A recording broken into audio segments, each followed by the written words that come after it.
Let's talk about blight. What is it? What does it affect? And what can you do about it?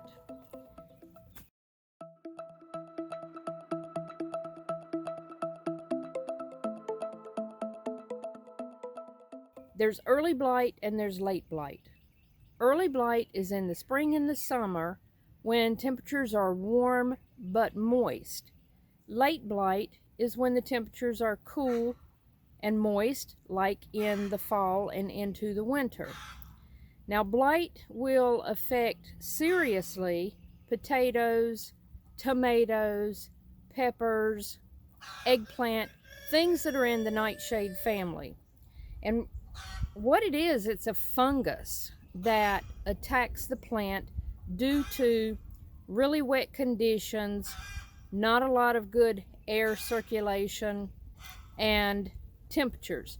Now, spores from blight can hold over in the soil from one season to the next in the early blight.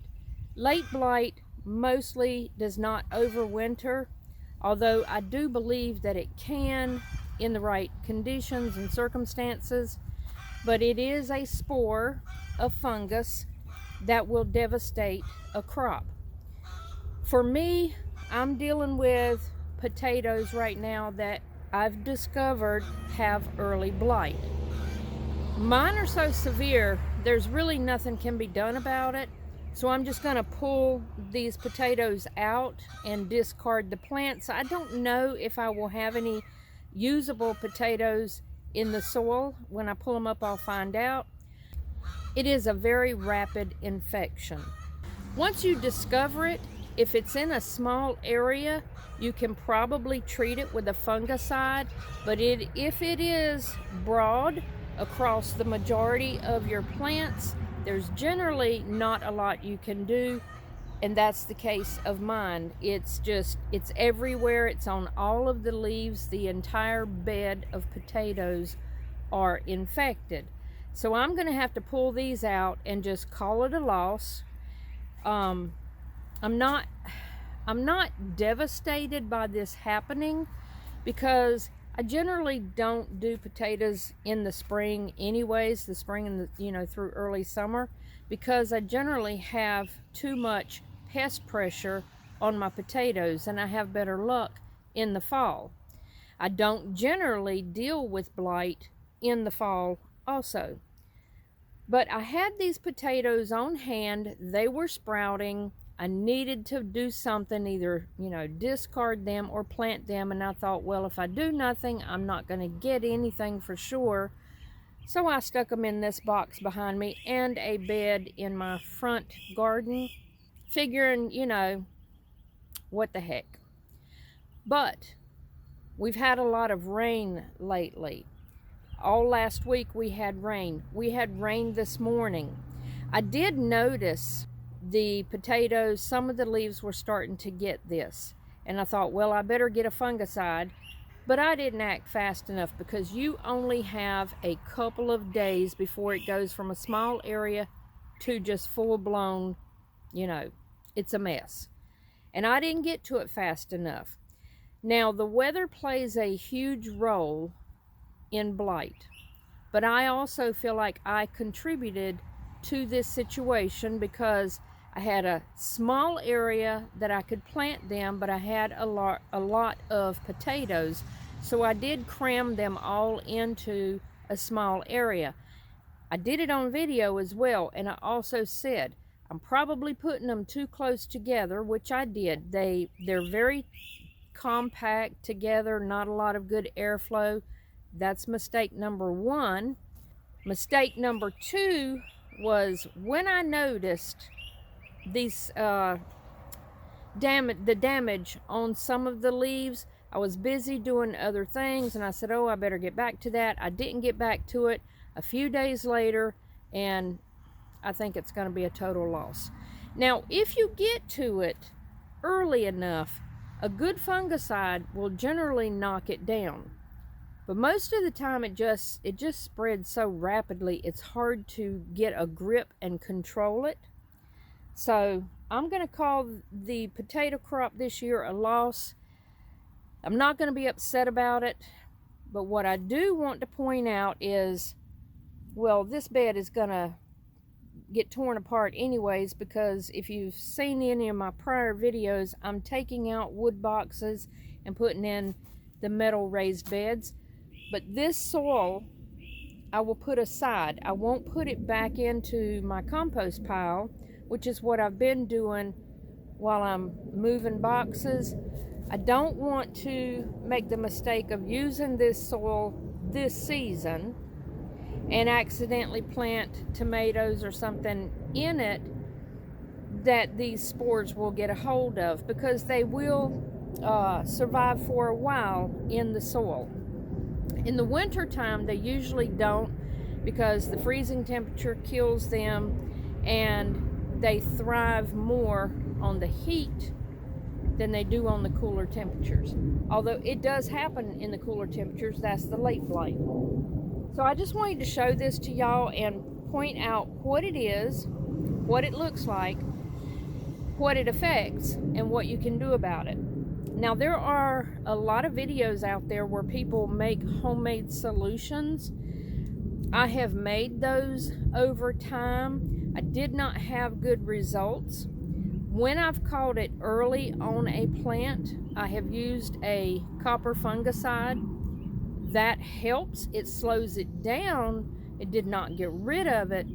But in the experience that I've had, once you have blight, you have blight. And I personally, in my tiny little opinion, don't believe that you should plant anything from that family, the nightshade family, in that soil. Now, if I wasn't going to tear this box down and it was going to stay, I definitely would not put tomatoes or peppers in this box. But since I'm going to discard this box anyways, I'm going to put that soil aside. There will be something in this location, but it'll be a brand new box. But I do want to get these completely out of this garden, because just a few feet away are my peppers, my beloved paprika peppers. I don't want this to happen to my peppers. It is a bigger deal on tomatoes. I don't have any tomatoes back here in this garden, so thankfully I don't have to worry about it. But the spores will carry through yourself. If you handle a plant and then you handle something else, you can transfer those spores, or it can transfer via the wind. But most important to me right now is to get this box emptied out, get rid of these plants. I won't compost these plants. I'll put them in my dumpster. I'm not even going to burn them in my burn pile. I'm just going to put them in the dumpster. There may be some potatoes in there that have grown large enough to salvage, because it works from the leaves down through the stems and into the root and then the potato. But I'm not sure, like, these have not been here long enough to really grow to any decent size. I could be surprised, but I might only have these tiny little potatoes. But anyways, I wanted to share this and put it out there, because if you experience it, you need to do something very rapidly, or you will lose whatever the crop is. Now let me show you what they look like. So here we have it. On this plant, this leaf, while it's getting the spots on it, it's not as bad, but they are few and far between. The majority of this entire bed is this way. It starts off as just a few spots on it like that, and overnight it can turn into this, and it will devastate the entire crop of whatever you are growing. And you can see how thick I've planted them, which I should not have done. They needed maximum airflow, but I had so many and small space to put them, so I overcrowded them. The whole bed is this way. And I've got a basket here. I had a few extras, so I stuck them in this basket, and they were doing good. But look what has happened. This has happened in like a 24, 36 hour period. They brown so fast they look like they've been set on fire.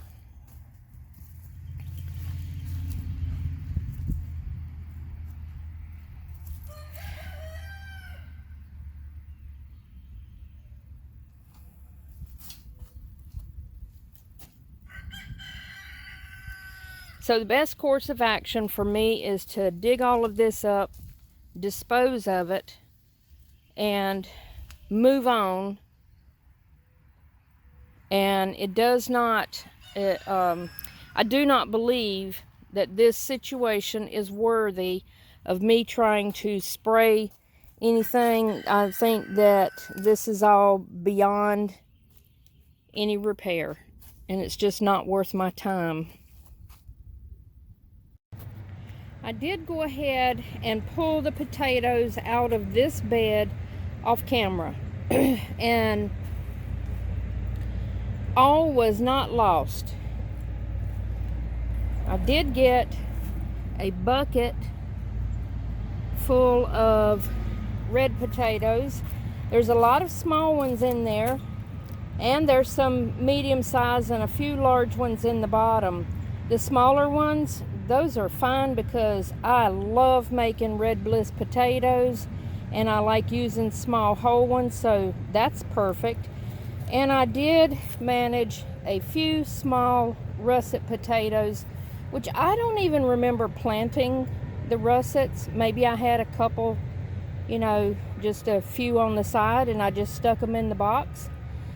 But man, this soil is so healthy. And the reason I know that is because of the amount of earthworms in this bed. Every place I set my fork in, a bunch of earthworms came up. This box is absolutely full. I love seeing earthworms in my soil because that lets me know that the soil is very healthy. It might need still some amendments and maybe some nutrients, but the soil in general is very healthy because earthworms are very sensitive, and you're not going to have a bunch of earthworms if your soil is in poor health. If your soil is very acidic, you're not going to have a lot of earthworms. So this tells me that this soil is very healthy. Okay, well, I'm happy that it wasn't a total bust. This is, I don't know what size bucket this is. It holds a lot. So I did get a lot of potatoes, even though they're not all extremely large, but they will do.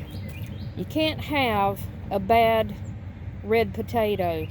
In fact, let me say this, I didn't pull up any bad potatoes from this disease. The only bad potatoes I got was 3 or 4 that I punctured with the potato fork. But all the potatoes that I pulled up were very healthy, had no spots, no bugs, no worms. And that's unusual because you usually do have some. Okay, I'm happy with the results given the situation. If it is a small area and you want to try to treat it, cut that bad area out, get rid of it, dispose of those dirty leaves that are infected. Clean your clippers. If you use clippers, disinfect them before you use them on another plant. And I wish you good luck if you do have to deal with it. I hope this short video was helpful. If you have seen something like this in your garden, you didn't know what it was, hopefully this will help you to identify that you do or you do not have blight. If it was of interest and you liked it, give it a thumbs up. And until the next video, I hope y'all have a wonderful day. Bye-bye.